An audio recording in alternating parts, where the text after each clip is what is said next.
Okay, magandang umaga. Ako nga po pala si Martin Mijares. Ngayon po pag-aaralan natin paano ba gamitin yung myLX.biz website natin. No mga kaibigan, ito pong website natin, dito po natin makikita lahat ng transaction natin sa ating network.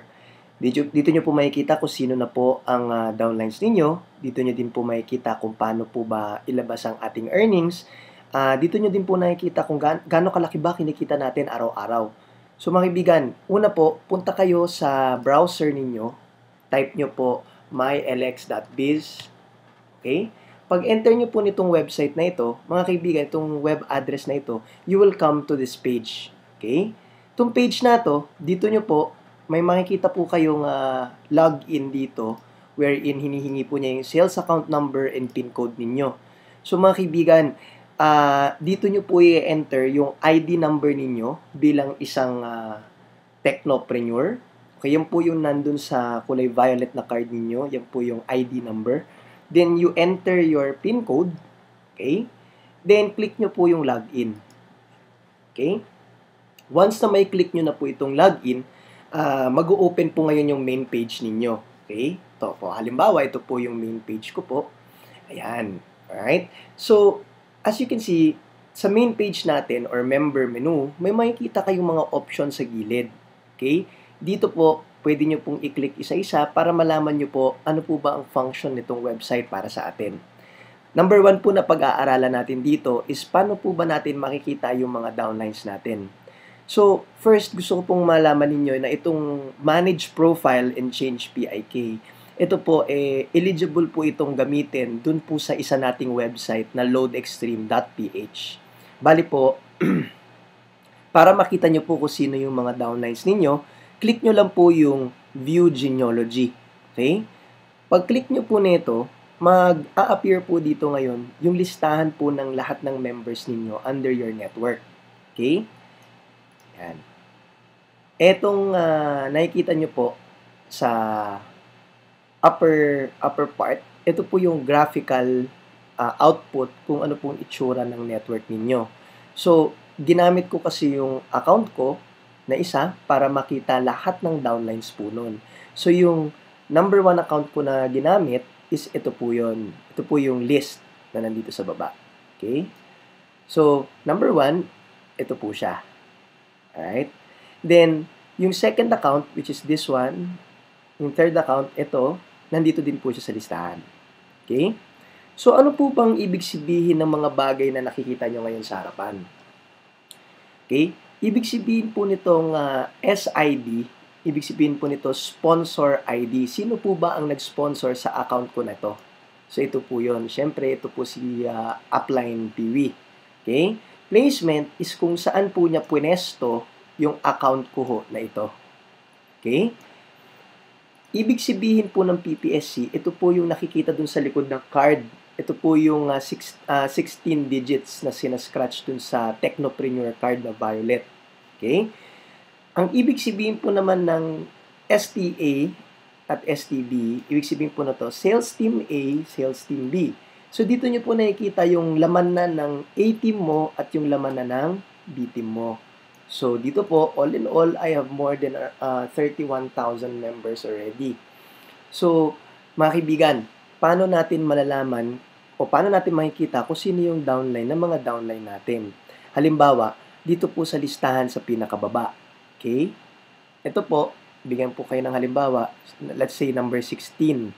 So, kung titignan natin sa listahan, ako pa rin po ito, no, number 16, no? Para malaman mo, para makita mo kung sino yung downlines ni number 16, all you have to do is click po yung number 16. So, kung maganda ho dito, nakiklik nyo po itong mga graphical numbers na to. Wherein, pag click nyo po yun, makikita nyo po kung sino na ngayon yung mga downlines niya. So, halimbawa, click ko si number 16. Okay? Antayin po natin mag-load.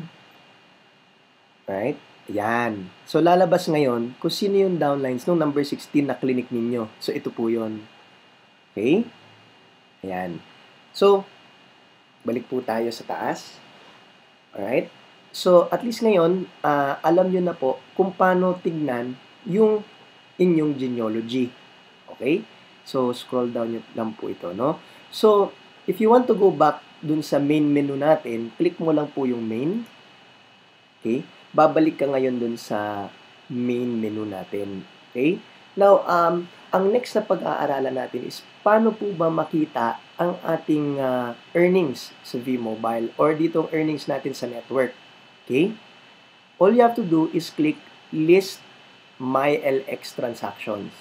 So, pag click nyo po ito, okay, makikita nyo po dito is magkano na po ba yung kinikita ng account ninyo na yun. Kung ano po yung pinag-login ninyong account. So, in this account, ang accumulated ko na po dito is 10 million pesos. Okay? Accumulated debits, ibig sabihin magkano na po nailabas ko sa kumpanya, ito na po yun. Okay? Available, ibig sabihin yung laman ngayon ng account na pwede kong ilabas sa company. Okay? Now, ito po yung mga transactions po niyan. Okay? So, nakikita nyo po sa transactions, halimbawa, ito po yung points o team sales bonus. Ito po yung points na kinikita, no? Okay? Ito po yung cash value niya. Okay? Transfer. Ano po bang ibig sabihin ng transfer? Ibig sabihin po nito, ito po yung amount na nanggaling sa ibang account ninyo or ibang account ng mga member na tina-transfer ho sa account ninyo. So, halimbawa, itong account number na to transferred from this account, ibig sabihin po na i-transfer ko po yung 17,000 na to sa account na ito. Kaya po siya naka-minus. Okay? Pagka bigyan ko kayo ng example kung walang minus, ito po, transfer, okay, ito po, transfer 1,000, ito. Galing po ito sa account na ito. So, account ko din po ito mga kaibigan. Transfer ko po galing dito papunta sa account na ito na binuksan natin ngayon. So mga kaibigan, this is how you look at your transactions sa V-Mobile. Okay? Now, balik po tayo sa main menu. Okay? Ano naman po ibig sabihin ng view sales volume? Okay? Pag masyado na pong madami ang inyong downlines, dito nyo na po makikita, okay? Dito nyo na po makikita kung ano po, ilang points, gaano kalakas ang transactions ng inyong grupo online. Okay? So, while inaantay po natin siya mag-load, itong volumes po, dito nyo po makikita yung exact computation ng mga transactions natin sa ating network. So, ito po. Halimbawa ng itsura po ng view sales volume, ito po siya. Okay? Bali po, makikita nyo po mula sa araw na nag-start po kayo sa V-Mobile, makikita nyo po yun. Okay? So as you can see, dito sa table na to, ibig sabihin start. Ilan ang points na pumasok? Okay? Start. Okay? Ilan na po ang accumulated points mo mula na nagsimula ka? Ano ho yung pumasok sa araw na to? New. Okay? Ano naman ang kinalabasan na total points na natira? Kung napansin ninyo, may A, may B. Ito na po yung binary system mo. Okay? Tapos dito mo makikita yung cash value. So, as we scroll down, bibigyan ko kayong halimbawa. Ito po. Scroll down po tayo. Ito po, halimbawa. Meron po dito po. Okay? Makikita nyo po sa A team, ibig sabihin ito yung accumulated points nila. Okay? Ngayon, sa araw nito, sa araw ng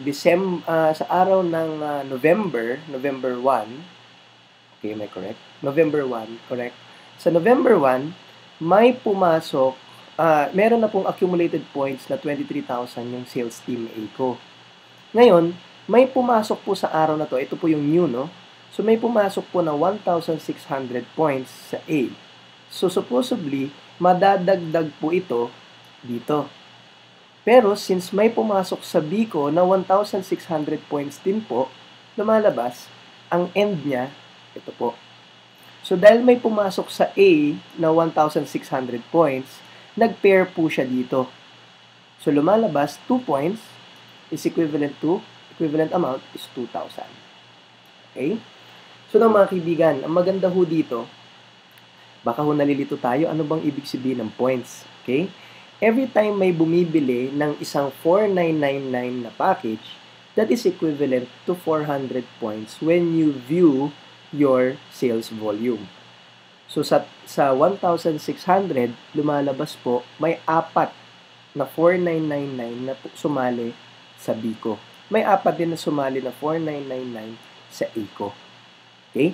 So this is how you look at your sales volume. So as you grow, dito nyo po makikita kung ilan na po ang lamang na points ng A mo sa B mo. Dito po natin nakukompute kung gaano kalaki ang cash value na i-pair ng isang side mo sa kabilang side. Okay? So as we go back, balik po tayo sa main menu. Okay? Dito naman po natin i-click pag gusto natin i-encash ang ating earnings sa V-Mobile. Okay? Pag nag-encash po tayo, you click My LX Encashment Facility. Pag click nyo po ito, lalabas po ngayon yung form kung saan ho ninyo i-fill upan. Okay? Yung mga bagay para po makapag-encash po tayo. Remember, if you click Encashment Facility, may option po kayo kung gusto nyo po cheque o cash card. Kasi ngayon may bago na po tayong Union Bank Cash Card na i-applyan ho natin. Advisable po yan sa mga OFWs natin na nasa ibang bansa para sa ganun dumediretsa po yung pera dun ho sa loob ng account nila. Okay? So, all you have to do is enter your PIN code twice for verification, tapos lalagay nyo lang po yung amount na gusto nyong i-encash. So, ang pag-type po ng amount nito, wala na pong comma. Halimbawa, yung buo na to, i-encash ko. Yan, ganito po natin ita-type. Wala na pong comma. Kung gusto nyo pong ilabas ng cheque, just click check. Okay? Business center. Ibig sabihin, saan mo gusto i-claim yung cheque? Of course, standard na dito natin pinapadala lagi sa standard office natin, sa main office sa Robinsons Galleria. Click nyo po yung Manila office. Then, pag-click nyo ng submit, automatic, pwede nyo na pong makuha yung cheque ninyo on a Friday. So, kailan po ba dapat tayo nag-fill up ng form na to? Ang cut-off po natin mga kaibigan is Wednesday bago po mag-12 ng tanghali. Kailangan ma-fill upan nyo na to at masubmit nyo na. Para by Friday that week, makukuha nyo na rin po yung inyong equivalence na cheque.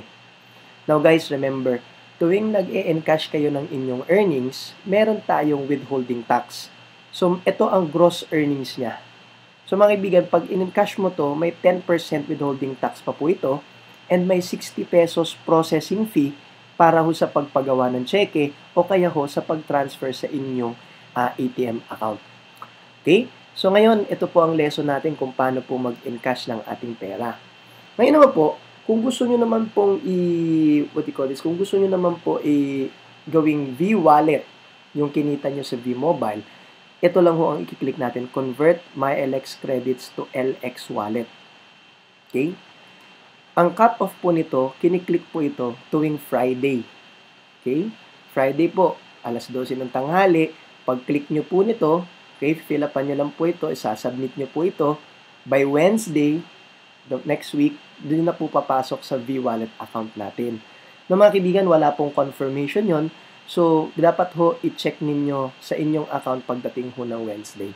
Enter nyo lang yung PIK ninyo and the amount that you want to convert para gawing V-Wallet, submit nyo lang po. As you can see, meron po tayong tax na 10% even though you convert it to V-Wallet. Okay? So now, ang next lesson natin, paano ba mag-transfer? O ito po yon, transfer facility. Okay? So, halimbawa, yung account ko na to, gusto kong i-transfer yung pera sa iba kong mga accounts. Kasi, advisable po yan sa mga naka-multiple franchises, no? Enter nyo lang yung PIN code nyo twice, amount na gusto mo i-transfer, at kung saan mo gusto i-transfer yung amount na yon. Now guys, ang good news dito, wala pong charge ang ating pag-transfer ng amount to different accounts. Okay? So now, punta naman tayo dito sa MyTurf. Okay? Pag click nyo po itong MyTurf, ito po yung website natin kung saan gumagana yung third and fourth way to earn natin.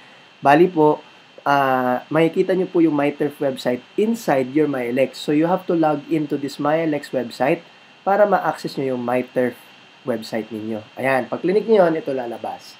Okay? So, kung gusto nyo naman pong makita, same naman po ang ating same naman po ang option sa MyLX. Same naman po ang mga functions po nito. Okay? So now, this is how you use your MyLX website. I hope po nakatulong po sa inyo ito para mas magamit niyo po ng maayos ang inyong account. Okay? Thank you very much. I'm Martin Mijares. Have a good day po.